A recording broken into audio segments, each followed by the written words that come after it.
नमस्कार। एसटिभी च्याटमा यहाँलाई हार्दिक स्वागत छ। म प्रकाश गिरी। एसटिभी च्याटको आजको अङ्कमा हामी चर्चा गर्नेछौँ हाम्रो प्रशासन यन्त्रको, त्यसको काम गर्ने तौर तरिकाको र हाम्रो राजनीतिक प्रणालीको।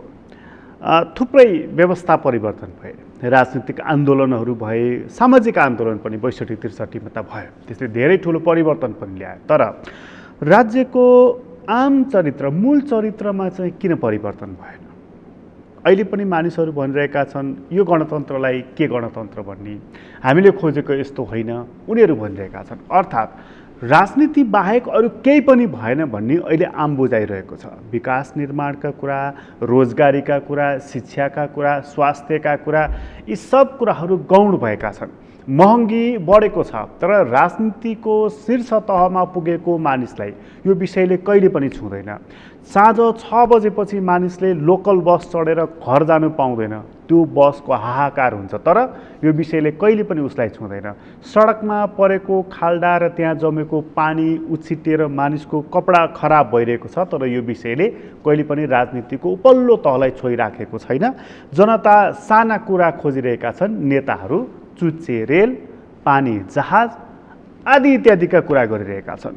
यो भुइँ तहको मानिस र राजनीतिक नेतृत्व र हाम्रो प्रशासनको सामञ्जस्यता ल्याउने कसरी, आजको अङ्कमा चाहिँ हामी बढ्ता यहाँनिर यो फाटो परेको कारण, चिरा परेको कारण के भनेर चिर्ने कोसिस गर्नेछौँ। हामीसँग आज कुराकानीको लागि लामो समय प्रशासनमा बसेर काम गर्नुभएको, अस्ति भर्खरसम्म ट्रान्सपरेन्सी इन्टरनेसनल नेपाल च्याप्टरको प्रमुख भएर पनि काम गर्नुभएको व्यक्तित्व हुनुहुन्छ खेमराज रेग्मी। तपाईँलाई स्वागत छ। धन्यवाद छ सर। यो राजनीतिकर्मी, राजनीतिक पार्टीहरू र आम जनताले सोच्ने र अपेक्षा गर्ने यो कुरामा यत्रो ठुलो अन्तर चाहिँ किन भइराखेको छ? कुराको सुरुवात यहीँबाट गरौँ। सबभन्दा ठुलो कुरो त के छ भनेर भन्नु होला भने, राजनीतिज्ञहरू भनेको वास्तवमा मुलुकलाई चाहिँ दिशा निर्देश गर्ने व्यक्तिहरू हुन्। उनीहरूले समाजका, तपाईँले ब्याकग्राउन्डमा भने जस्तै भुइँ तहबाटै हुर्कँदै हुर्कँदै राजनीतिको चाहिँ माथिल्लो तहसम्म चाहिँ पुगेका हुन्छन् र उनीहरूले त्यहाँका सबै दुःख सुख त्यो अनुभूति गरेका पनि चाहिँ हुन्छन्। तर हाम्रो जस्तो विकासोन्मुख मुलुकमा के भइदियो भनेर भन्नु होला भने, चुनाव जित्नको लागि, चुनावमा जनताहरूलाई चाहिँ भ्रममा पारेर आफू चाहिँ सफल हुनको लागि आफ्ना स्रोत साधनहरूले भ्याउने नभ्याउने तथा नाम खालका चाहिँ आश्वासन बाँड्दै हिँड्ने र त्यो आश्वासनहरू अन्त्यमा गएर चाहिँ पुरा नहुने भएको कारणले गर्दाखेरि अनि मानिसहरूमा निराशा व्याप्त हुँदै जान्छ र जनताले राजनीतिज्ञहरूले बोलेका कुराहरू, उनीहरूले दिएका आश्वासनहरू माथि चाहिँ क्रमशः विश्वास गर्न चाहिँ छोड्दै जान्छन्। यसले गर्दाखेरि जनतामा नैराश्यता चाहिँ व्याप्त हुँदै गएको हो। जति भनिन्छ नि वास्तवमा चाहिँ विकासका कुराहरू, निर्माणका कुराहरू नभएका होइनन्। तपाईँले हेर्नुहोस् न, शिक्षा क्षेत्रमै म शिक्षा सचिव हुँदाखेरि चाहिँ जम्मा 50,000 चाहिँ शिक्षकहरू थिए, 1,000 माध्यमिक विद्यालयहरू थिए। अहिले 4,000 माध्यमिक विद्यालयभन्दा बढी चाहिँ छन्। 4वटा चाहिँ सरकारी ब्याङ्कहरू मात्रै थिए, अहिले चाहिँ 35-36वटा भन्दा चाहिँ ठुला ठुला कमर्सियल ब्याङ्कहरू चाहिँ छन् होइन। त्यस्तै अरू अन्यत्र चाहिँ जम्मै आर्थिक चाहिँ कारोबार गर्ने चाहिँ निकायहरू चाहिँ छन्। पर्यटनको त्यस्तै किसिमको चाहिँ विकास भएका थिए। कैयौँ 5 तारे होटलहरू चाहिँ बनेका थिए, बन्ने क्रममा थिए। अहिले यो कोभिडले गर्दाखेरि रोकियो। अब पहिला पञ्चायत कालसम्म जम्मा चाहिँ 6,000 किलोमिटर चाहिँ बाटोमा मात्रै मोटर बाटो चल्थ्यो। त्यो पहिलो पटकको चाहिँ गिरिजाबाबुले चाहिँ जुन संसद विघटन गरेर गर्नुभयो, त्यो समयसम्म चाहिँ 18,000 किलोमिटर चाहिँ बाटो बनिसकेको थियो। हालाकि त्यहाँ भ्रष्टाचार भयो भन्ने कुराहरू, गुनासाहरू थिए, तर बनिसक्यो। अहिले हेर्नुहुन्छ भने 72,000 किलोमिटर बाटोमा चाहिँ मोटर गुड्न सक्ने अवस्था छ होइन। करिब करिब चाहिँ सबै जिल्लाका सदरमुकामहरूमा हुम्ला बाहेक, अब हुम्ला डोल्पा पनि हो क्या सायद, बाहेक सबैको चाहिँ सदरमुकाममा चाहिँ मोटर बाटो पुगेको छ। विकास नभएको होइन, तर मूल कुरो के हो भनेदेखिलाई चाहिँ नेताहरूले चाहिँ जनतालाई चाहिँ ठुला ठुला आश्वासन बाँड्ने र ती आश्वासनहरू पूर्ति नहुने, जनतालाई सधैँ झुक्याउन सकिन्छ, यिनीहरूलाई चाहिँ भ्रममा पार्न सकिन्छ भन्ने जुन खेती गर्दै गए नि, त्यसले गर्दाखेरि जनताहरूमा चाहिँ निराशा उत्पन्न भएको र त्यो निराशाको अभिव्यक्तिहरू यदाकदा चाहिँ भनौँ अथवा धेरै जसो आइरहेको छन्। त्यसो हो भनेदेखि पनि नि सर, जस्तो चाहिँ भौतिक पूर्वाधारको सेक्टरमा विकास भएको, हिजोसम्म धुलो उड्ने सडक आज कालो पत्रे भएको छ भनेदेखि त मानिस त ऊ त त्यही सडकमा हिँड्छ नि त, त्यही चोकमा हिँड्छ, त्यही गल्लीमा हिँड्छ, उसको घर त्यहीँ छ, उसको छरछिमेक नातापाता त्यहीँ छ। तर त्यो कुराले उसलाई आनन्द दिनु पर्थ्यो नि त, राहत दिनु पर्थ्यो नि त। नेताका भाषण यस्तै हुन् भनेर उसलाई त्यसलाई छाडेर यो भएको कालो पत्रेलाई उसले खुसी मान्नु पर्थ्यो, आफ्नो घर अगाडिको धारा चलेको र त्यसमा आएको पानीबाट खुसी मान्नु पर्थ्यो। हिजो टुकी बत्ती बालेर पढेको मानिस आज बिजुली बत्ती बल्दाखेरि खुसी मान्नु पर्थ्यो। हिजो चाहिँ नि मट्टी तेलको स्टोभबाट खाना पकाइरहेको मानिस आज ग्यास चुलोबाट बनाउँदाखेरि खुसी मान्नु पर्थ्यो। किन त उनीहरूको मुहारमा खुसी छैन फेरि? हो, अब यो कुरो के छ भनौँ भन्नु होला भने एउटा मुख्य कुरो त के हो भनेदेखिलाई चाहिँ हाम्रो नेताहरूको चाहिँ जुन विलासी जीवन बिताउन खोजिराखेका छन् नि, त्यो जनताको जीवन स्तरभन्दा चाहिँ ज्यादै माथिल्लो स्तरको भयो। जनताको जीवन स्तर र नेताहरूको जीवन स्तरमा ज्यादै फरक भयो, अन्तर भयो। त्यसो हुनाले उनीहरू के सोध्छन् भने हिजो हामीसित सँगै एउटै भट्टीमा चाहिँ चिया खाने, सँगै हिँड्ने, चप्पल लाएर हिँड्ने व्यक्ति आज रातारात कसरी यो अमिर भयो, यसको पछाडि चाहिँ के कारण छ भनेर जनताले चाहिँ होइन त्यो चाहिँ खोज्न चाहन्छन् र त्यो एक किसिमको ईर्ष्या पनि हुन्छ त्यहाँ चाहिँ। र त्यो चाहिँ वास्तवमा त्यसको कारण खोज्नु उसको कर्तव्य पनि हो, अधिकार पनि हो। त्यसो हुनाले नेताले त्यति मात्रै सुविधाहरू चाहिँ उपभोग गर्नुपर्छ, सुविधा लिनुपर्छ राज्यबाट। जुन सुविधा लिँदाखेरि जनताले चाहिँ त्यसलाई चाहिँ पचाउन सकोस्। यहाँ चाहिँ के भयो भनेदेखिलाई हिजोसम्म चाहिँ सुकुम्बासी भएका नेताहरूको बैठक कोठा हेर्दा कुनै चाहिँ साउदी अरबको चाहिँ अमिरको कोठाभन्दा चाहिँ कम देखिँदैन। अनि त्यो कसरी भयो भन्दाखेरि जनताले रगत पसिना कमाएर तिरेको राजस्व लुटेर त्यो चाहिँ वैभव चाहिँ जम्मा गरिएको छ भन्ने चाहिँ भावना पर्यो जनतामा। त्यसो हुनाले अनेकौँ विकास निर्माणका कामहरू हुँदाहुँदै पनि तपाईँले कुन क्षेत्रमा भन्नुहुन्छ, स्वास्थ्य क्षेत्र भन्नुहुन्छ कि शिक्षाकै क्षेत्र भन्नुहुन्छ कि पर्यटन क्षेत्र भन्नुहुन्छ कि आर्थिक क्षेत्र भन्नुहुन्छ कि वास्तवमा विकास नभएको होइन, कि विगतमा चाहिँ धेरै भएको छ। तर कुरो के छ भने त्यो विकास गर्दाखेरि जनताले चाहिँ त्यो विकास ल्याउनलाई पनि ज्यादै हन्डर खेपेको चाहिँ स्थिति छ, किनभने कायदा कानुन बमोजिम विकास निर्माणहरू हुन सकेका छैनन्। तर अहिले त नि सर, जस्तो अहिले त 3 तहको सरकार छ नि त, यो करिब करिब 3-3.5 वर्षको अवधिकै कुरा गर्ने हो भनेदेखि पनि त वडा तहमै सरकार छ क्या। सानोतिनो सिफारिस गर्नको लागि आदि इत्यादि गर्नको लागि वडाध्यक्षमा गएर कुरा टुङ्गिन्छ। नगरपालिकासम्म पनि गाउँपालिका नगरपालिकासम्म पनि आइपुग्नु पर्दैन। सिंहदरबार त झन् परको कुरो हो। त्यसले आनन्द दिनु पर्दैन? बिल्कुलै दिनुपर्छ, बिल्कुलै दिनुपर्छ। अब जस्तो भने नि हाम्रो ट्रान्सप्यारेन्सीको रिपोर्टमा चाहिँ के भयो भने यो हाम्रो सिपिआई भन्छ त्यसमा यो 18मा कति थियो भन्नु होला भने जम्मा 31 नम्बर थियो, कि 100मा 31 अङ्क मात्रै प्राप्त गरेका थियो। जब यो चाहिँ संहिता लागू भयो त्यहाँ चाहिँ त्यो चाहिँ स्थानीय सरकारहरूले काम गर्न लागे, बदमासी भएको छ त्यहाँ। तर सेवा सुविधाहरू वास्तवमा उनीहरूले चाहिँ विगतमा भन्दा चाहिँ धेरै सजिलो तरिकाबाट चाहिँ प्राप्त गरेका छन्। यो अहिलेको यो संहिताले गर्दाखेरि भ्रष्टाचार छ, त्यहाँ अनियमितता नि भएको छ, कि तर सुविधाहरू यति धेरै पाए कि जस्तो 65 प्रकारका सेवा सुविधाहरू जनताले अहिले वडा तहबाट पाउँछन्, त्योभन्दा बढी चाहिँ उनीहरूले चाहिँ पालिका तहबाट पाउँछन् होइन। अहिले अलिकति निष्क्रिय चाहिँ यो चाहिँ प्रदेश सरकारहरू भएको छ।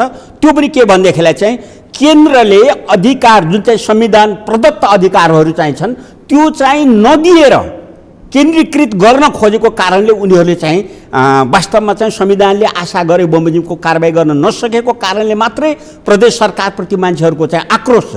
होइन भने पालिकाहरूप्रति त्यति ठुलो गुनासो छैन, अनियमितता भयो भन्ने छ। कयौँ कुराहरू घुस खुवाएर गर्नुपर्नेमा होइन गाउँहरूमा त के भयो भनेदेखिलाई नातापाता जोडेर ओरेर भनसुन गरेर पनि कामहरू सहजतापूर्वक भएको स्थिति थियो। त्यसो हुनाले त्यो सिपिआई 31बाट एकैचोटि 34 नम्बर प्राप्त गरेको छ र 124औं नम्बरमा भएको त्यो चाहिँ है कि त्यो चाहिँ माथि उक्लेर 113औं नम्बरमा पुगेको थियो। तर गएको चाहिँ वर्ष फेरि के भयो भन्नु होला भनेदेखिलाई त्यो चाहिँ घट्यो, फेरि 117औं नम्बरमा चाहिँ झर्यो। किन त भन्दाखेरि केन्द्रीय शासन व्यवस्था यस्तो भयो कि जनतामा यति निराशा उत्पन्नहरू चाहिँ भए र चाहिँ स्थानीय तहले पनि चाहिँ अनि सेवा सुविधा भन्दा आफूले बढी सेवा सुविधा लिनमा चाहिँ तल्लीन भए। जनताले प्रत्यक्ष चाहिँ बदमासी गरेको देखेपछि निराशा भयो, गर्दाखेरि त्यो फेरि रेटिङ चाहिँ झरेको अवस्था छ। भनेपछि हजुर केन्द्रको शासन प्रणाली, केन्द्रको नेतृत्वको असर चाहिँ तलसम्म पुग्यो भनेपछि तल राम्रो काम भइराखेको छ यो मतलब छैन। माथि बिग्रियो भनेदेखि तलसम्म असर पर्दो रहेछ। हो, त्यो बिल्कुलै हो। किन भन्नु होला भनेदेखिलाई चाहिँ जस्तो भनौँ न, यो चाहिँ गएको सरकारले जुन किसिमले चाहिँ वास्तवमा मुलुकमा निरङ्कुश तानाशाही व्यवस्था लागू गर्न खोज्यो, स्वेच्छाचारी ढङ्गले चाहिँ शासन व्यवस्था चलाउन खोज्यो, मानिसमा चाहिँ के भयो भने व्याप्त निराशा चाहिँ देखियो। त्यसले गर्दाखेरि के हुन्छ भन्नु होला भने राम्रा उपलब्धिहरूलाई चाहिँ कम देखिने र चाहिँ जहाँ जहाँ बिग्रेको छ, जहाँ जहाँ भत्केको छ, जहाँ जहाँ बोलेका कुराहरू पुगेका छैनन्, अनि त्यो कुरामा चाहिँ बढी चाहिँ दृष्टि पुग्ने, नकारात्मक दृष्टि पुग्ने यो चाहिँ हुन थाल्यो र यो माथिदेखि चाहिँ तलसम्म चाहिँ पुग्यो। जसले गर्दाखेरि यदि होल राज्य व्यवस्था माथि नै मान्छेको चाहिँ होइन एउटा वितृष्णा बढ्दै जाने चाहिँ भयो। र अब अहिले भनौँ न, अहिले त्यो चाहिँ निरङ्कुशता र त्यो स्वेच्छातावादितामाथि चाहिँ बन्देज लगाइदियो, ब्रेक लगाइदियो चाहिँ सर्वोच्च अदालतको चाहिँ फैसलाले। त्यसले गर्दाखेरि मान्छेमा एउटा चाहिँ नजानिदो किसिमको चाहिँ उत्साह, नजानिदो किसिमको एउटा चाहिँ आशाको चाहिँ होइन त्यो परिस्थितिहरू चाहिँ सिर्जना भएको छ। विगत सरकारभन्दा यो सरकारको आगमनसँगै यो 4-6 दिनमै मानिसको स्वभावमा हेर्ने दृष्टिकोणमा केही परिवर्तन भएको छ र सकारात्मक भाव पैदा भएको छ? होइन, बिल्कुलै भएको छ। किन भन्नु होला भने हिजो चाहिँ सबैले मुलुकको भविष्य के हुन्छ, एकदम अन्धकारतिर चाहिँ जाँदैछ भन्ने कुरामा मान्छेहरूको चाहिँ सोचाइ थियो। अब कमसे कम चाहिँ मुलुक चाहिँ एउटा चाहिँ ट्र्याकमा चाहिँ आउनु भयो, विकास होला, निर्माण होला, अथवा कुनै चाहिँ रातारात परिवर्तन होला भनेर मान्छेले चाहिँ त्यो ठुलो आकाङ्क्षा राखेका पनि छैनन्। तर मान्छेहरू के विश्वस्त भयो भने जुन चाहिँ हाम्रो संविधान चाहिँ डिरेल भएको थियो, संविधानले फङ्सनै गर्न सकेका थिएन। एक थरी मानिसलाई त त्यो डिफङ्क्ट होस् भन्ने नै चाहना थियो नि। बिल्कुल हो, त्यो चाहना राख्ने मान्छेहरूको सलबलाहट कति बढ्यो हेर्नुहोस् त। जस्तो यो चाहिँ समाप्त भइसकेको राजतन्त्रलाई फेरि फर्काउनु पर्छ भन्ने जुन चाहिँ तत्त्वहरू चाहिँ थिए नि, तिनीहरू चाहिँ यो बिचमा यो अव्यवस्था, अराजकता र जनताले चाहिँ जनतामा निराशा व्याप्त भएको अवस्थामा तिनीहरू कति सलबलाए, राजा आऊ देश बचाऊ भन्न थाले चाहिँ है कि। र गर्दा गर्दै राजा आऊ देश बचाऊ भन्ने पार्टीको नेतृत्व गर्ने एउटा व्यक्तिले चाहिँ यहाँ चाहिँ अन्यल अराजकता अव्यवस्था हुन्छ र त्यही चाहिँ खेलमा चाहिँ राजतन्त्र फुत्त फर्केर आइहाल्छ कि भनेर आशा गरेर बसेका व्यक्तिहरूमा यो चाहिँ अब चाहिँ यो व्यवस्थाले चाहिँ ट्र्याक समात्या हुनाले एउटा चाहिँ निराशाको चाहिँ अभिव्यक्ति व्यक्त गरेको पनि सुनियो। जस्तो सर्वोच्च अदालतमा चाहिँ गोरु ब्यायो भनेर भन्नुभयो नि, हो त्यो अभिव्यक्ति पनि हो, त्यो निराशाको चाहिँ एउटा चाहिँ अभिव्यक्ति हो त्यो चाहिँ। अब त्यसो भए हिजो जो सडकमा उत्रेर राजा आऊ भने, जसले गणतन्त्रको प्रतीक राष्ट्रपति चाहिँ राष्ट्रको मियो हुन सक्नु भएन, त्यो मियो चाहिँ नि जे भए पनि राज संस्था नै रहेछ भनिरहेका थिए, त्यहाँ चाहिँ फुल स्टप लाग्यो। त्यो चाहिँ त्यो वास्तवमा लाग्नु नै पर्थ्यो है कि। र अहिलेको चाहिँ फैसलाले वास्तवमा चाहिँ त्यो पूर्ण विराम लाग्यो।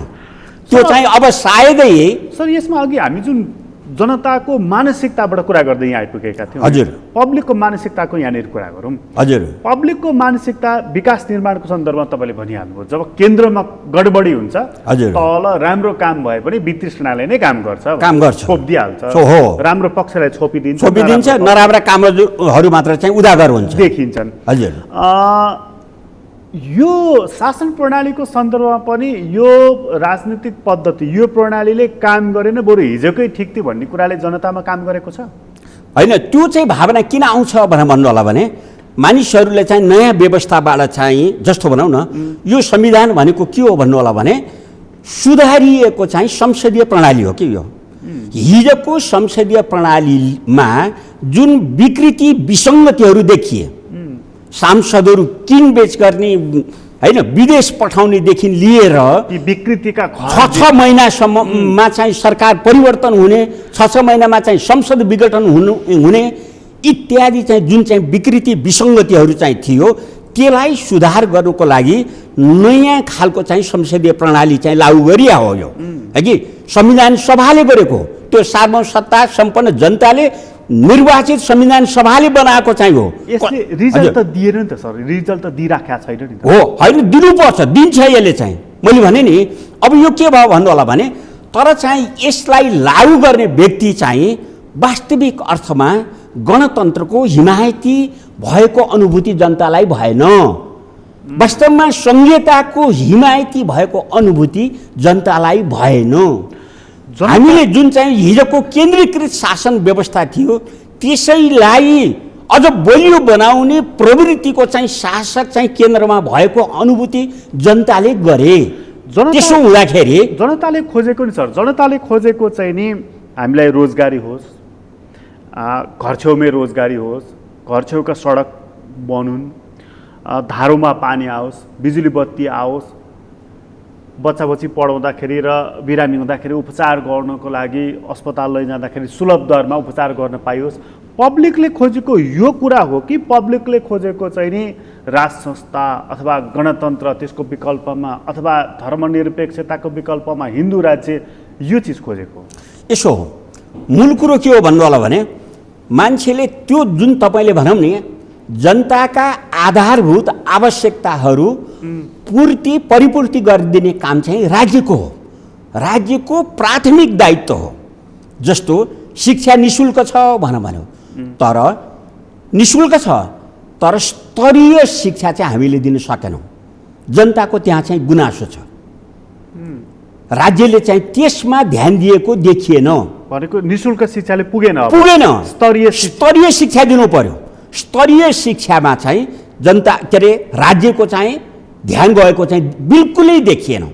त्यस्तै जनताले स्वास्थ्य सेवा पाएको छ तर त्यो स्तरीय स्वास्थ्य पाउनको लागि चाहिँ ऊ चाहिँ महँगो शुल्क तिर्नुपर्ने अवस्था आयो होइन। अब यहाँ के छ भन्नु होला भने अनि जस्तो सडक भन्यो अथवा चाहिँ जस्तो सार्वजनिक यातायातहरू भन्यो, त्यो राज्यले त्यसलाई चाहिँ सुलभ रूपले चाहिँ नियमित रूपले चाहिँ सार्वजनिक यातायातहरू चाहिँ चल्न सक्ने प्रबन्ध गरिदिनु पर्ने हो। तर चाहिँ राज्यले त्यो पनि गर्न सकेन, देखिएन। त्यो चाहिँ के राज्यको चाहिँ स्रोतको साधनको क्षमताको के को कमी हो? होइन, त्यो के हो भनेदेखिलाई चाहिँ राज्यको चाहिँ एउटा त्यो काम गर्ने शैली प्रवृत्ति नै भएन। यो प्रवृत्तिको कुरा गर्दाखेरि चाहिँ राजनीतिक दलहरू चाहिँ परिवर्तन हुन्छन्, नेतृत्व पनि परिवर्तन हुन्छ, आवधिक अधिवेशन हुन्छ, के हुन्छ, परिवर्तन हुन्छ। हाम्रो स्थायी प्रशासन, स्थायी सरकार भने त हाम्रो प्रशासन छ नि, मूल रूपमा चाहिँ त्यसको चरित्र परिवर्तन नभएर यो डेलिभरीमा समस्या भएको हो त? यता सुन्नुहोस्, म तपाईँलाई एकदम स्पष्टसँग भन्न चाहन्छु है कि हाम्रै पालामा पनि चाहिँ वास्तवमा प्रशासकहरू चाहिँ योग्य प्रशासकहरू चाहिँ थिए। हामीभन्दा पहिला पनि थिए। सचिवहरू हुनु चाहिँ भेषबहादुर थापाहरूदेखि लिएर कैयौँ चाहिँ भनौँ न अब चाहिँ नाम चलेका कुलचन्द्र होइन कुलशेखर शर्माहरूदेखि लिएर कैयौँ वास्तवमा चाहिँ पञ्चायत कालमा पनि थिए। पछि पनि नभएका चाहिँ होइनन्। कैयौँ मान्छेहरू लोकसेवा आयोगमा चाहिँ होइन अब सेक्सन अफिसरदेखि नै परीक्षा पास गर्दै सचिवमा पुगेको एउटा चाहिँ ठुलो लड थियो हामीहरू जस्तो चाहिँ है कि। तर पछि के भयो भन्नु होला भने राजनीतिले उनीहरूलाई चाहिँ जुन स्थायी सरकार भने हो नि त्यो जतिको अस्थायी सरकार चाहिँ कुनै पनि भएन जान्छ। प्रशासन 6 महिनामा चाहिँ सरुवा हुन थाल्यो सचिवहरूको चाहिँ।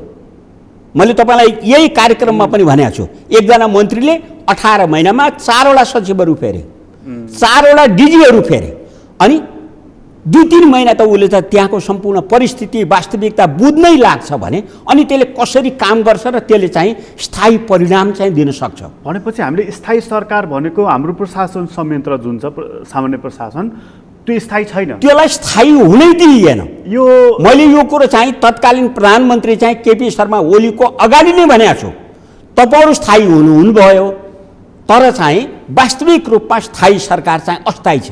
उहाँहरूले त्यो पटक पटक अदला बदली सचिवहरू डिजीहरू चाहिँ किन गर्नुहुन्छ? हो, उहाँको के हो भन्नु होला भने कर्मचारीहरू भनेका चाहिँ हामीले चाहिँ लाए अराएका चाहिँ काम गर्ने हाम्रा चाहिँ सहयोगी जस्ता हुने यिनीहरूको चाहिँ वास्तवमा कानुनी दायित्व केही पनि छैन, म प्रति यिनीहरू पूर्ण रूपले चाहिँ जवाफदेही हुनुपर्छ भन्ने खालको चाहिँ भावना रह्यो। कानुन बमोजिम उनीहरूलाई चाहिँ काम गर्न दिइएन, उनीहरूको इच्छा अनुसार चाहिँ गर्नुपर्ने भयो। त्यो मन्त्री आएपछि सचिव फेरिनु भनेको चाहिँ हामीले भनेअनुसारको काम गरोस् यसले भनेर मैले ल्याएको म प्रति चाहिँ यसले चाहिँ लोयल्टी देखाओस् र कानुनहरू व्यवस्थाहरू चाहिँ मिचेर चाहिँ मैले जे भन्छु मेरो आदेशले कानुन मानेर चाहिँ गरोस् भन्ने भावना हुन्छ, नम्बर 1। नम्बर 2, यो राजनीतिक चाहिँ यो टेन्डेन्सी यस्तो खराबतिर चाहिँ गइराखेको छ। राजनीति गर्नु भनेको चाहिँ यो चाहिँ पैसा कमाउने व्यवसाय गर्नु हो भन्ने हो। मन्त्रीमा पुग्नु अथवा कुनै चाहिँ पदमा पुग्नु भनेको चाहिँ अर्थ लाभ गर्नु हो, अर्थोपार्जन गर्नु हो। त्यो अर्थोपार्जन गर्नुको लागि सचिवहरू सहसचिव अथवा चाहिँ कार्यालय प्रमुखहरूले दलालको रूपमा काम गरिदिउन् भन्ने चाहिँ दूषित मनसायबाट प्रेरित भएर चाहिँ काममा लगाइन्छ। जब स्वाभिमानी कर्मचारीले त्यो चाहिँ काम गर्न मान्दैन अथवा कानुन विपरीत छ भन्ने भइसकेपछि अनि उसको अदला बदली सरुवा हुन्छ र अस्थिर चाहिँ राज्य संयन्त्र हुन्छ। यही नहोस् भनेर चाहिँ हाम्रै पालामा हो वास्तवमा चाहिँ कर्मचारीको 2 वर्ष नपुग्दासम्म सरुवा गर्न पाइँदैन। त्यो गर्नै पर्ने भयो भनेदेखिलाई सामान्य प्रशासन मन्त्रालयको स्वीकृति लिएर मात्र गर्नुपर्ने छ भन्ने भयो। तर यस्ता कानुन नियमहरू चाहिँ यस्तो मिच्यो कि ठेगान भएन। प्रमुख जिल्ला अधिकारीहरू चाहिँ एक हप्तामा सरुवा भए अनि त्यसले त्यहाँको शान्ति सुरक्षा कसरी बुझेर त्यहाँको परिस्थिति बुझेर शान्ति सुरक्षा कायम गर्छ? त्यो खालि एउटा चाहिँ स्थापना हुने भयो। यस्तो भएको त्यसो हुनाले कर्मचारीलाई वास्तवमा चाहिँ उनीहरूका कानुन छन्, कानुन प्रदत्त अधिकारहरू छन्, त्यो चाहिँ काम गर्न दिनु पर्यो। कर्मचारीले कामै गर्दैनन् भन्ने चाहिँ यो एकदम गलत हो के? यो राजनीतिक नेतृत्वको जहिल्यै गुनासो हुन्छ। होइन, गलत हो। मैले विगतकै मन्त्रीमण्डलमा को उदाहरण दिन्छु। वसन्त नेमाङ्गी तिनै सचिव हुन्, तिनै डिजी हुन्, तिनै इन्जिनियरहरू हुन्। उहाँको पालामा त प्रशंसा लायक काम भयो नि, ती खराब होइन। के हो त भनेदेखिलाई चाहिँ राजनीतिक नेतृत्वको नियत खराब हो अनि उनीहरूले आफ्नो स्वार्थ अनुकूल चाहिँ कर्मचारीले कानुन विपरीत काम गरिदिएन भने, नीतिगत भ्रष्टाचार गर्नको लागि सहज वातावरण बनाइदिएन भने अनि सचिवहरूलाई चाहिँ होइन के भनेपछि त्यही भौतिक योजनामा काम भयो र सडक चिल्ला भए लकडाउनको बीचमा हो नि। तर त्यही स्वास्थ्यमा किन काम भयो? त्यहाँ किन काम भएन? हो, त्यो खोप आएन, लकडाउन मात्र थपियो, सिडिओहरू प्रभावशाली भए, प्रदेश स्थानीय तहहरू हेरेर बस्नुपर्ने भए त किन भए? हो, किन भयो? सुन्नुहोस्, किन भयो भन्नु होला भने हेर्नुहोस्, अब त्यो कोरोना चाहिँ फैलिसक्यो भनेर चीनमा चाहिँ वुहानमा फैल्यो भनेर त मङ्सिरमा थाहा भएको नि होइन। माघमा त अब त्यसको चाहिँ अलिकति प्रचण्ड स्वरूप देखिसकेको थियो। फागुनमा त त्यो वुहानबाट चाहिँ हाम्रा विद्यार्थीहरू ल्याइसकेको अवस्था थियो। तर सरकारले त्यतिखेर के गर्यो भनेदेखिलाई चाहिँ त्यसको लागि चाहिने आवश्यक चाहिँ स्वास्थ्य सामग्रीहरू खरिद गर्ने, टेन्डर गर्ने र चाहिँ भरपर्दो उपयुक्त चाहिँ जुन चाहिँ व्यवसाय हो त्यसलाई चाहिँ ठेक्कापट्टा दिने कामहरू गरेन। उसले के गर्यो भने जब चाहिँ मुलुकमा चाहिँ निषेधाज्ञा भनौँ अथवा त्यतिखेर यो चाहिँ के भन्छ लकडाउन गर्यो र रातारात स्वास्थ्य सेवासँग सम्बन्धित कुनै व्यवसाय नगरेको व्यक्तिलाई चाहिँ 1 अरब 24 करोडको चाहिँ ठेक्कापट्टा दियो। त्यो पनि के त भने त्यो सिसिएफसी भन्ने चाहिँ छ नि, त्यसको चाहिँ नेतृत्वको आदेशमा स्वास्थ्य मन्त्री बसेर वास्तवमा त्यो चाहिँ ठेक्का टेन्डर स्वीकृत गर्ने अधिकार कानुन बमोजिम कसलाई छ त? स्वास्थ्य सेवा विभागको महानिर्देशकलाई थियो। तर उसलाई चाहिँ साक्षी राखेर किनारामा राखेर तत्कालीन मन्त्रीको निर्देशनमा, अझ मुख्य निर्देशन त तत्कालीन त्यो सिसिएमसीको चाहिँ हैन त्यो संयोजकको नेतृत्वमा त्यो मन्त्रीको सल्लाहकारको चाहिँ नेतृत्वमा चाहिँ ठेक्कापट्टा दिने काम भयो कि यस्तो के भनौँ यो चाहिँ गैर कानुनी र वास्तवमा चाहिँ असंवैधानिक तरिकाले काम भयो, जसले गर्दाखेरि बेलामा चाहिँ खोपहरू आउन के अरे खोपहरू त अझ बनेकै थिएन त्यति बेला भनौँ, तर चाहिँ न्यूनतम चाहिँ स्वास्थ्य सामग्रीहरू पनि चाहिँ आपूर्ति हुन सकेन। यसरी सङ्कटको संवेदनशीलतालाई भजाएर त्यहाँ पनि करप्सन गर्नको लागि चाहिँ तत्कालीन सरकार चाहिँ उद्यत भयो। अनि त्यहाँ स्वास्थ्यका कर्मचारीहरूले सचिवदेखि डिजीसम्मकाले अड्डिएको भएदेखि त यो व्यथिति हुन्थेन होला नि त? होइन, हो त्यो हो, तर सबैमा त्यो हिम्मत हुँदैन। त्यो हो, त्यहाँ त अडिएना साथ चाहिँ तपाईँले त्यतिखेर सम्झनु चाहिँ सम्झनुहुन्न। अहिले चाहिँ के अरे टेकुमा हुने चाहिँ यो चाहिँ होइन के शेरबहादुर के भन्ने उहाँलाई त तुरुन्त स्पष्टीकरण सोधेर अनि त्यहाँबाट चाहिँ होइन गर्न थाले। अब त्यो के छ भने मुलुकमा जहाँ निरङ्कुशता छ, बोल्न समेत पाइँदैन, प्रश्न गर्न पाइँदैन, त्यो बेलामा सचिवहरूले सहसचिवहरूले मन्त्रीसित होइन यो हुँदैन भनेर अडान लिने र अनि त्यसपछि त्यसलाई चाहिँ स्थितिमा बाँध्ने भन्यो। स्थितिमा बाँध्ने अघि नै मैले भने मुलुकलाई यहाँ चाहिँ प्रशासन यन्त्रका मानिसहरू पनि राजनीतिक कर्मी अनुकूल भइदिएर आफू पनि चाहिँ त्यसैको हिस्सेदार बनेका पनि त प्रशस्त यस्तो के राज्यसँग चाहिँ वास्तवमा त्यो पौठे जोरी खेल्ने भनेको चाहिँ कोही कोही मान्छे हुन्छन् कि यो त यो पहरोसँग चाहिँ कुइनाले चाहिँ होइन लड्ने भनी जस्तो कुरो हुन्छ। यो चाहिँ राज्य शक्तिसित तपाईँलाई अतिरिक्त समूहमा फालिन्छन्।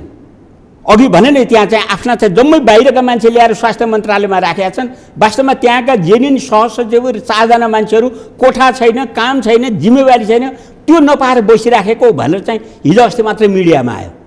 यस्तो छ कि त्यस हुनाले यो के हो भन्नु होला भने कर्मचारी यन्त्रलाई, कर्मचारी प्रशासनलाई स्वाभाविक गतिमा चाहिँ काम गर्न दिने र उनीहरूबाट चाहिँ स्वाभाविक गतिमा चाहिँ काम लिने परिपाटी भएन। यो किन त भन्नु होला भने नीतिगत भ्रष्टाचार गर्नलाई सघाउ पुर्याउने आफूले मानेका व्यक्तिहरूलाई चाहिँ पदस्थापना गर्ने, ल्याउने, नभए सरुवा गर्ने, यसरी चाहिँ यो एउटा अस्थिरता र चाहिँ हैन भएको हुनाले चाहिँ वास्तवमा यो चाहिँ निजाम हाम्रो प्रशासन यन्त्रमा चाहिँ पञ्चायतकालीन भूत अझै कायम छ भनेर भनेको कुरा चाहिँ कति सत्य हो त? त्यो पनि गलत हो।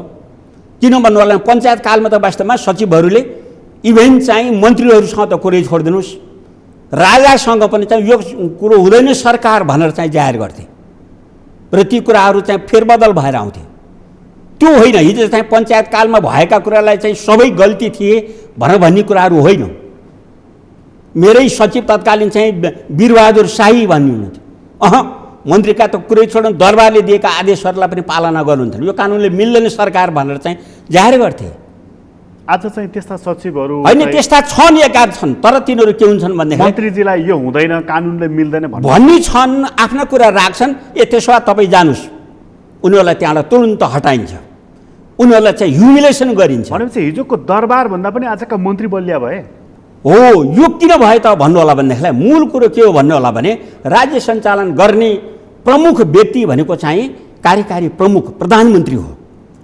उसको नियत ठिक भएन भने अनि त्यहाँबाट मन्त्रीहरू छाडा हुन्छन्। अनि मन्त्रीहरू छाडा भइसकेपछि अनि उनीहरूले चाहिँ कर्मचारीहरूलाई त्यही किसिमले चाहिँ प्रयोग गर्न खोज्छन्। मन्त्रीहरूको कमाउ धन्दामा सचिवहरू कति सहयोगी हुन्छन् सर?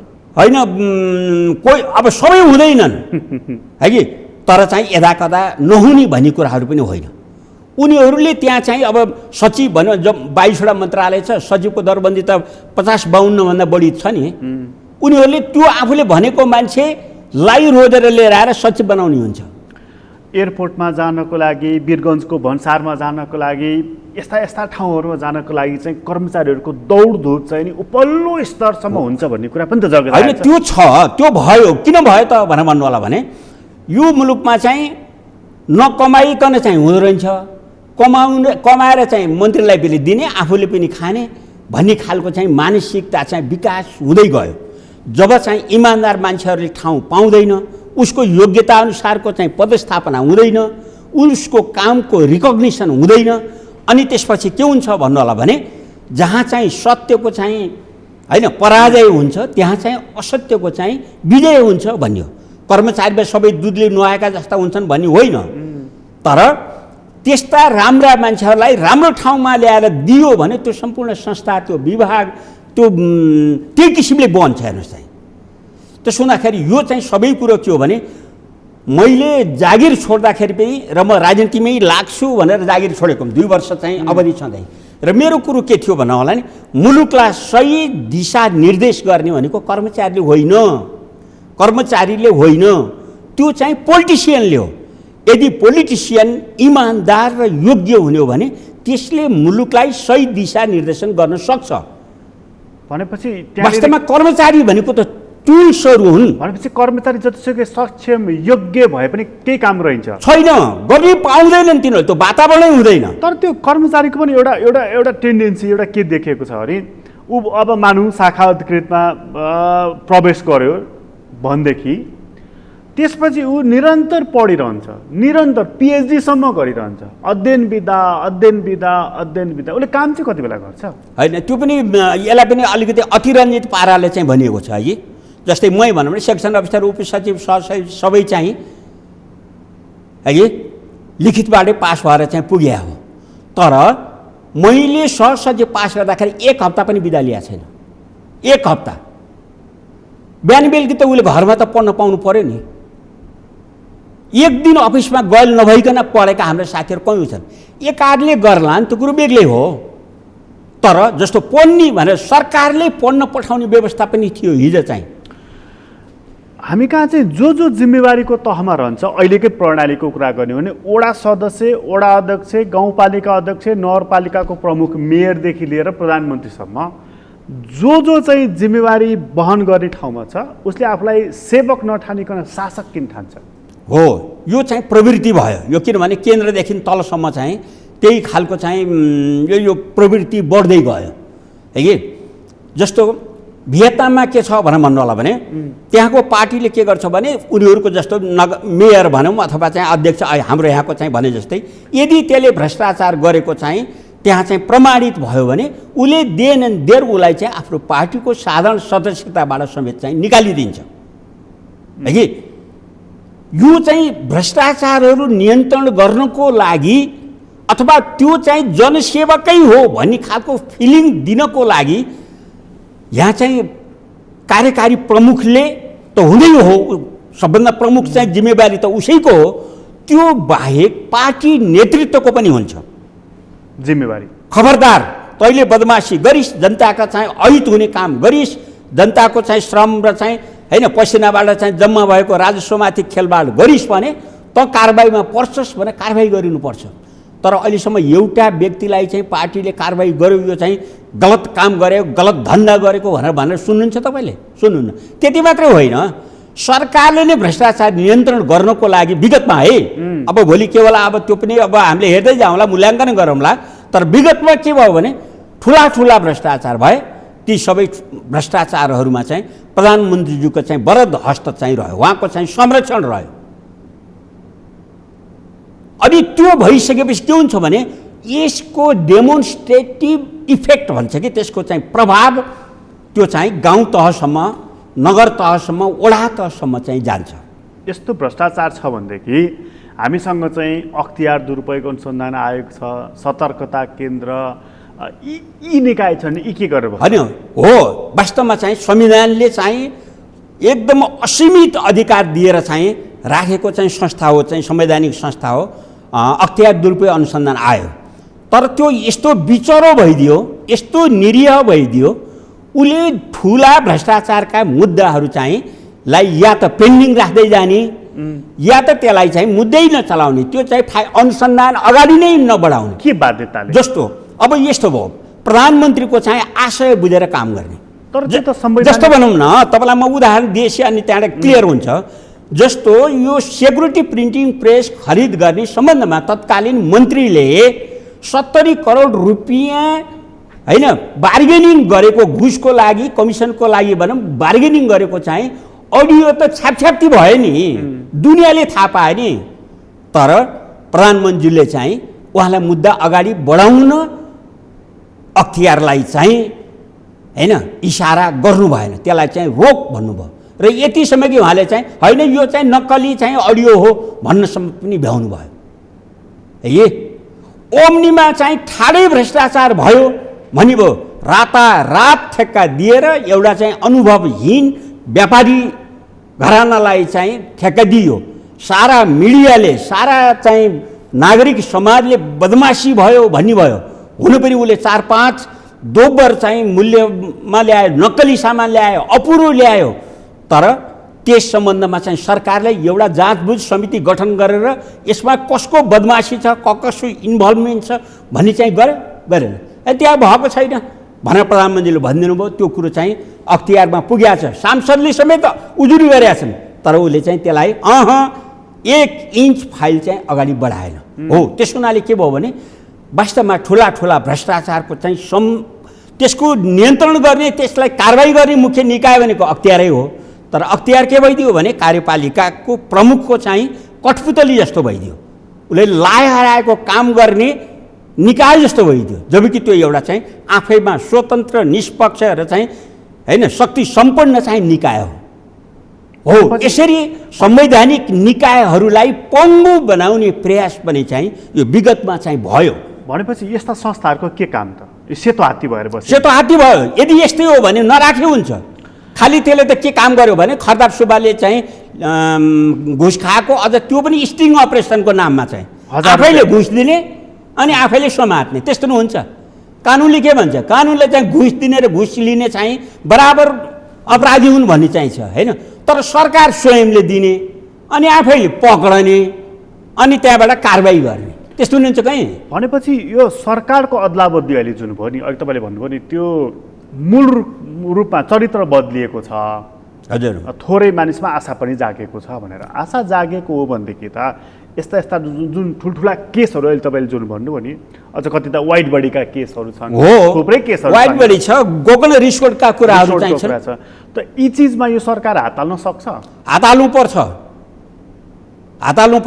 हात हाल्ने भन्नाले उसले हात हाल्ने होइन। खालि कुरो के भने अख्तियार दुर्व्यवहार अनुसन्धान आयोगका चाहिँ प्रमुखहरू र आयुक्तहरूलाई चाहिँ बोलाएर तपाईँहरू स्वतन्त्र हुनुहुन्छ, स्वतन्त्र रूपले अनुसन्धान गर्नुहोस् र जसले बदमासी गरेका छ तिनीहरूमाथि चाहिँ कारबाही गर्नुहोस्।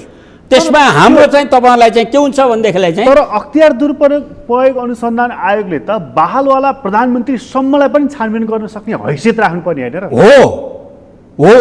अब उसलाई चाहिँ बालवाला प्रधानमन्त्री तपाईँहरू स्वतन्त्र भनिदिनु पर्ने भएपछि त होइन हो। किनभने यो चाहिँ विगतमा उनीहरू यस्तो चाहिँ रुझेको चाहिँ बिरालो जस्तो मुसो जस्तो भए, त्यो भए कामै गर्न सकेन तिनीहरूमा। हो भने त तिनले छाडिदिए भएन, हामीले सकेनौँ, अत्यधिक प्रेसर पर्यो भनिदिए भएन। होइन हुने हो, अर्को योग्य तर गर्दैनन्। तर चाहिँ अब तिनीहरूमा चाहिँ जागिर खाएर बसेका शक्ति छ, तिमीहरूले यो शक्तिको चाहिँ प्रयोग गर भनेर एउटा चाहिँ हौसला दिने चाहिँ व्यवस्था हुनु पर्यो। कसले हो त त्यो दिने भनेको? सर, यो प्रजातन्त्र भनेको त प्रश्न गर्ने तन्त्र हो नि होइन र? यो तन्त्रमा त, यो व्यवस्थामा त प्रश्न गरिन्छ नि होइन? हजुर, यावत प्रश्न गरिन्छ हो। प्रश्नले नै मान्छेलाई सही ठाउँ जवाफदेही बनाउँछ अनि शुद्ध हुन्छ भनिन्छ नि होइन? हो। जब प्रश्न गरिन्छ, प्रश्नको उत्तर प्राप्त गरिँदैन भने यो प्रणाली पनि त चलेन भन्ने कुराको अर्थ त यहीँबाट आयो नि त। एकदम हो। जुन चाहिँ पब्लिक सरोकारका विषयहरू चाहिँ छन् ती पब्लिकले त्यसमा चाहिँ प्रश्न उठाउनु पर्छ र त्यो प्रश्नको जवाफ र कहिलेकाहीँ त्यो प्रश्नको चाहिँ सोल्युसन भनौँ त्यसको कार्यान्वयन पनि चाहिँ राज्यबाट हुनुपर्छ। यदि हुँदैन भने चाहिँ सत्ता चाहिँ क्रमशः निरङ्कुशतातर्फ जान्छ भनी छ। हाम्रो ट्रान्सप्यारेन्सीको चाहिँ के छ भने तपाईँले प्रश्न सोध्नुहोस् राज्यलाई चाहिँ हरेक कुरा चाहिँ, किनभने ट्रान्सप्यारेन्सी हुनुपर्छ भनी छ। ट्रान्सप्यारेन्सी भयो भने नियम कानुन अनुसार भएका हुनुपर्छ। त्यो नहुना साथ ट्रान्सप्यारेन्सी नहुना साथ तपाईँले चाहिँ के गर्नुहोस् भने प्रश्न सोध्नुहोस् भन्ने छ, प्रश्न उठाउनु पाउनुपर्छ, अनि बल्ल मुलुकमा लोकतन्त्र तपाईँले भने चाहिँ हुन्छ है। अनि त्यसको जवाफ नदिनु, त्यसलाई टार्नु भनेको चाहिँ के हो भने सत्ता चाहिँ क्रमशः निरङ्कुशतातर्फ उन्मुख हुँदै जानु हो। निरङ्कुशतातर्फ उन्मुख हुँदै जाने भनेको जनताका अधिकारहरूमाथि चाहिँ क्रमशः दमन हुँदै जानु हो, जो चाहिँ विगतमा चाहिँ विगतको सरकारले चाहिँ गर्यो। मिडिया समेत तपाईँहरू खुलेर चाहिँ लेख्न सक्नु भएन, मिडिया समेत तपाईँहरू बोल्न सक्नु भएन।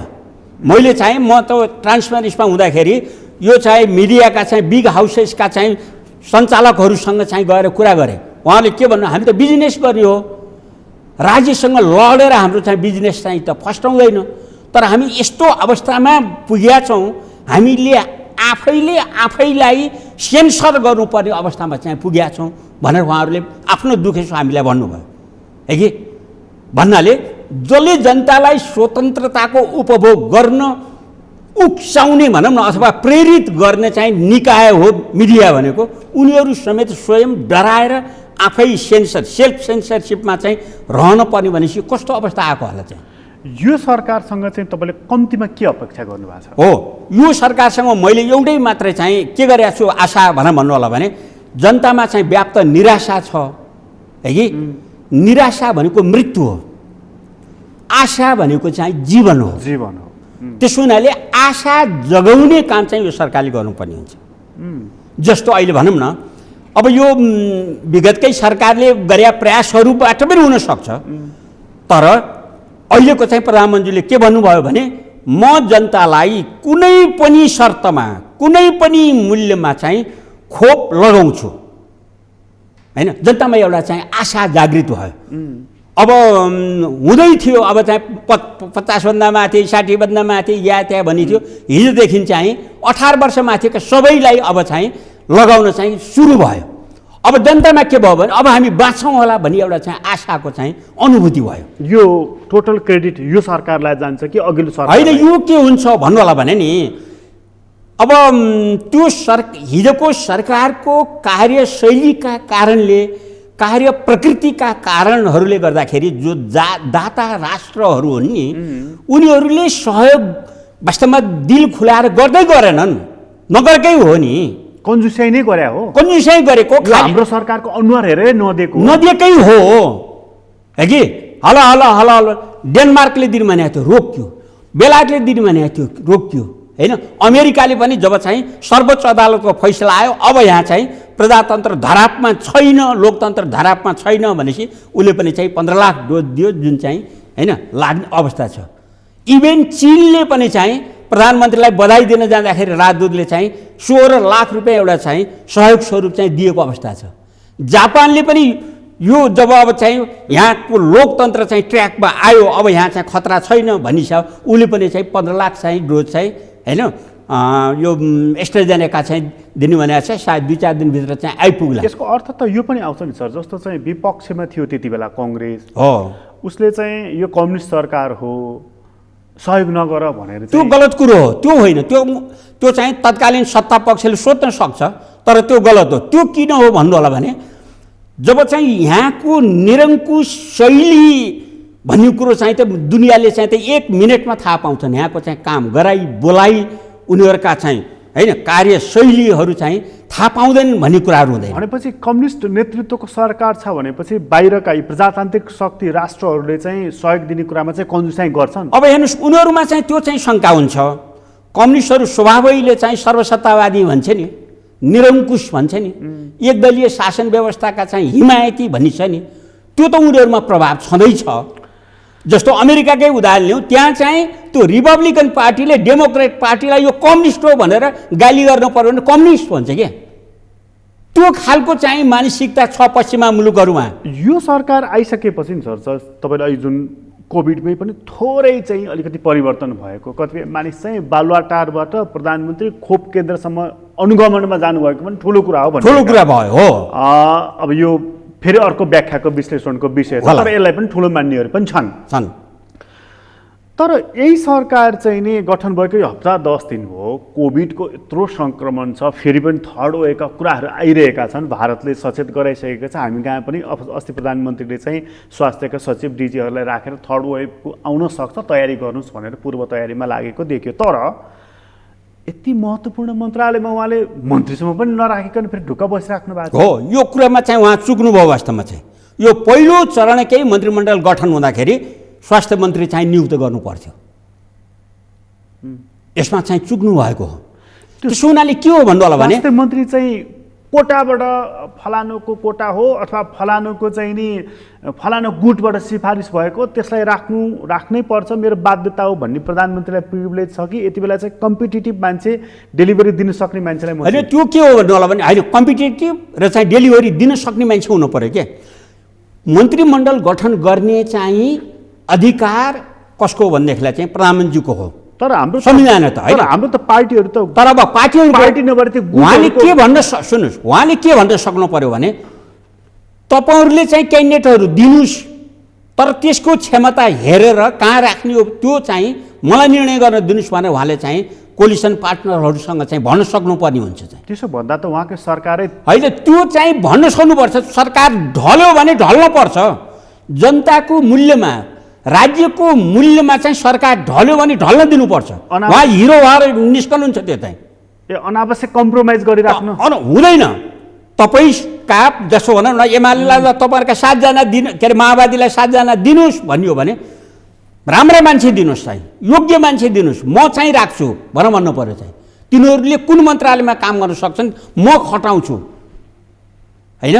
र सबै मन्त्रीहरूले गर्नुपर्ने अथवा क्याबिनेटले गर्नुपर्ने एउटा चाहिँ एज ए होलमा चाहिँ कस्तो नीति बनाउनु पर्ने हो कुरो संयुक्त रूपमा बनाऊ, तर सरकार चलाउने मेरो जिम्मेवारी हो भनेर उहाँले चाहिँ भन्न सक्नु पर्यो। अनि आफ्नै पार्टीको नि फलानालाई चाहिँ खोइ ल तपाईँले पठाइदिनुहोस् एकजना भनेर एउटा चाहिँ कुनै योग्यता क्षमता नभएको मान्छेलाई पठाइदिएर हुन्छ? वास्तवमा केही मन्त्रालयहरू यस्ता छन् जसमा तत्सम्बन्धी अनुभव, तत्सम्बन्धी ज्ञान, तत्सम्बन्धी चाहिँ निर्णय लिन सक्ने क्षमता भएका व्यक्तिहरू चाहिँ चाहिने हुन्छन्। परराष्ट्र मन्त्रालय भन्नुहोस्, चाहे चाहिँ होइन अर्थ मन्त्रालय भन्नुहोस्, चाहे स्वास्थ्य मन्त्रालय भन्नुहोस्, जसले मुलुकको एउटा चाहिँ काया पलट चाहिँ शिक्षा मन्त्रालय भन्नुहोस्। अहिले सरकारको मुड हेर्दाखेरि र प्रारम्भिक मन्त्री परिषद हेर्दाखेरि यसले चुनावलाई टार्गेट गरेको जस्तो देख्नुहुन्छ कि? अब अहिले त देखिया छैन होइन, किनभने अहिले त तत्काललाई चाहिँ 2-2जना चाहिँ गरेको स्थिति मात्रै हो। गृहमा राख्नुभयो त्यो पनि ठिकै हो, अर्थको पनि। अब चाहिँ व्यक्ति कस्तो हुनुहुन्छ, उहाँले कस्तो पर्फर्मेन्स देखाउनुहुन्छ त्यो चाहिँ भन्न सक्ने अवस्था छैन। कोही के हुन्छन् भनेदेखिलाई तत्काल सिकेर अरूले चाहिँ भनेका कुराहरूमा चाहिँ उही चाहिँ दुध र पानी मिसाएपछि दुध छान्न सक्ने भन्ने हुन्छ नि, त्यो क्यापेसिटी भएको मान्छे चाहिँ अर्थशास्त्रै पढ्या हुनुपर्छ भन्ने पनि होइन। कमसेकम त्यो चाहिँ छुट्याउन सक्ने खुबी भएको हुनु पर्यो है कि।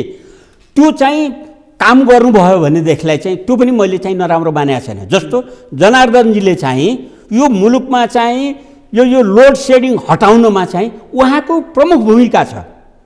कुलमान जस्तो करिडोरमा घुमेर हिँडेका मान्छेलाई चाहिँ ल्याएर अनि उसलाई त्यहाँ स्थापित गर्नको लागि विभिन्न शक्ति केन्द्रहरूसँग लडेर अनि त्यहाँबाट अहिले हामी चाहिँ कमसेकम होइन अन्धकारबाट चाहिँ बचिया छौँ।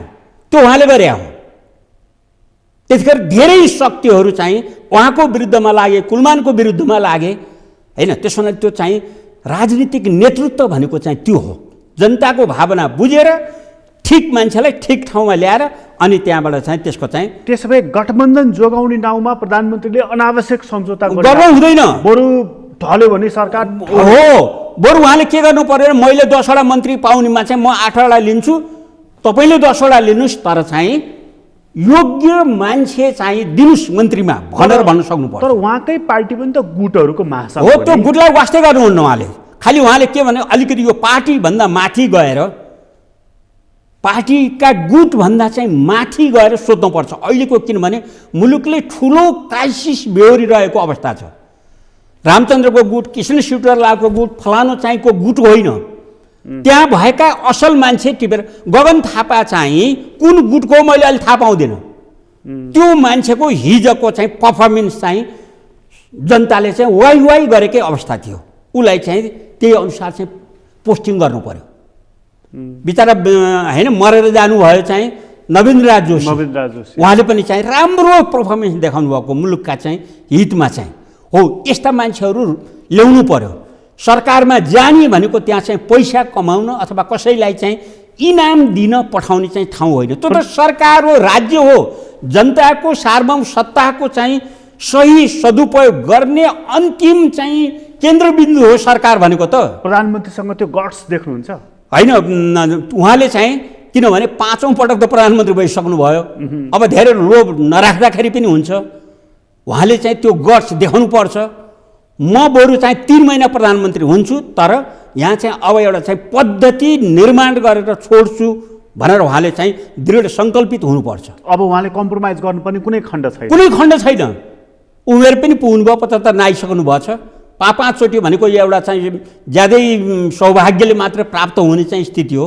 अब उहाँले कसैको लागि चाहिँ होइन, कसैको मुख हेर्नुपर्ने स्थिति छैन। उहाँको लागि चाहिँ उहाँकै पनि राजनीतिक जीवनको यो लगभग उत्तरार्ध हो। पार्टीको सभापति भएको हुनाले उहाँले गर्ने गल्ती कमजोरीले नेपाली कङ्ग्रेस भन्ने पार्टीलाई पनि रसातलमा पुर्याइदिन्छ।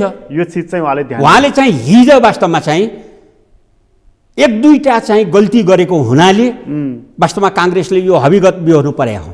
जस्तो नेपाली काङ्ग्रेस भनेको त एउटा चाहिँ कानुनी राज्य होइन, कानुनी सर्वोच्चता भनेको ठाउँमा चाहिँ एउटा चाहिँ एउटा सिपाहीको लागि भनौँ न, एउटा सिपाहीको लागि जम्मै चाहिँ अदालतलाई नै खलबलाउने हिसाबले प्रधान न्यायाधीशका विरुद्धमा चाहिँ महाभियोग चाहिँ लगाउनु हो। त्यसले गर्दाखेरि के भयो भने उहाँको पनि चाहिँ होइन त्यो जुन चाहिँ हाइट थियो झऱ्यो र त्यसले चाहिँ सम्पूर्ण चाहिँ पार्टीलाई नै चाहिँ धेरै ठुलो चाहिँ हन्ती पुर्यायो। सर अब त्यसो हुँदाखेरि के हुनुपर्छ भने एउटा व्यक्तिको पछाडि लाग्ने होइन के। व्यक्तिको पछाडि लाग्यो भने चाहिँ वास्तवमा त्यो न पार्टी न चाहिँ नेता चाहिँ वास्तवमा होइन उसले आफ्नो इमेज बचाएर चाहिँ राख्न सक्छ। अन्त्यमा नि सर जस्तो चाहिँ अब तपाईँले भनिहाल्नुभयो कि उहाँको पनि राजनीतिक जीवनको उत्तरार्ध छ, काम गर्न सक्यो भने हाइट बढ्ने हो, अन्यथा सकिने हो। होइन, आफू पनि जानुहुन्छ उही चाहिँ सनम कोविले चल्यो भने जस्तो हुन्छ। त्यो चाहिँ यो सरकार चाहिँ अब करिब 15-17 महिना चलेर आवधिक निर्वाचनमा जाने तयारीमा देख्नुहुन्छ कि अर्ली इलेक्सनको मुडमा देख्नुहुन्छ अथवा गठबन्धनै पनि भनौँ न? अनि यो चाहिँ पुरा समय चाहिँ यसले बिताउनु पनि पर्छ। किनभने जस्तो भनौँ न अहिले चाहिँ माधव नेपालजीको बारेमा चाहिँ उहाँको पार्टीले त नाना थरी भनेको छ होइन, तर सही अर्थमा उहाँ चाहिँ पार्टीभन्दा धेरै माथि उठेर मुलुकको प्रजातन्त्र, मुलुकको संविधानको चाहिँ रक्षा गर्नमा चाहिँ उहाँको ठुलो योगदान रह्यो। यो सन्दर्भमा चाहिँ उहाँको पार्टीका केही पक्षले चाहिँ गाली गलौज गर्लान्, तर वास्तवमा चाहिँ नेपाली जनताले भविष्यसम्म चाहिँ सम्झने चाहिँ होइन काम गर्नुभएको छ, त्यो आँट गर्नुभएको छ। भोलि त उहाँको पछाडि लाग्ने मान्छेहरू चाहिँ त राजनीतिक रूपले धराशायी पनि हुन सक्छन्, भनेपछि आफू पनि धराशायी हुन सक्नुहुन्छ। भनेपछि मध्यम तहको नेताबाट अलि अग्लो हुँदै जानुभएको छ माधव नेपाल। उहाँले यस्तो वास्तवमा चाहिँ यो के भन्छ भन्नु होला भनेदेखिलाई चाहिँ राजनेताले देखाउने जुन प्रवृत्ति हो नि, जुन साहस हो, त्यो उहाँले देखाउनु भयो। राजनेता यहाँ त जसलाई पनि चाहिँ राजनेता भन्छ नि, गलत हो। राजनेता भनेको चाहिँ त्यो हो जसले चाहिँ मुलुकका भविष्यका सन्ततिहरूको भविष्यलाई विचार गरेर निर्णय लिन्छ, काम गर्छ, त्यो राजनेता हो। त्यही भएर बिपीलाई राजनेता भन्छन्। चाहिँ इन्डियामा चाहिँ होइन महात्मा गान्धी त नेता होइन भनौँ चाहिँ होइन, नेहरूहरूलाई भन्छन् त चाहिँ राजनेता।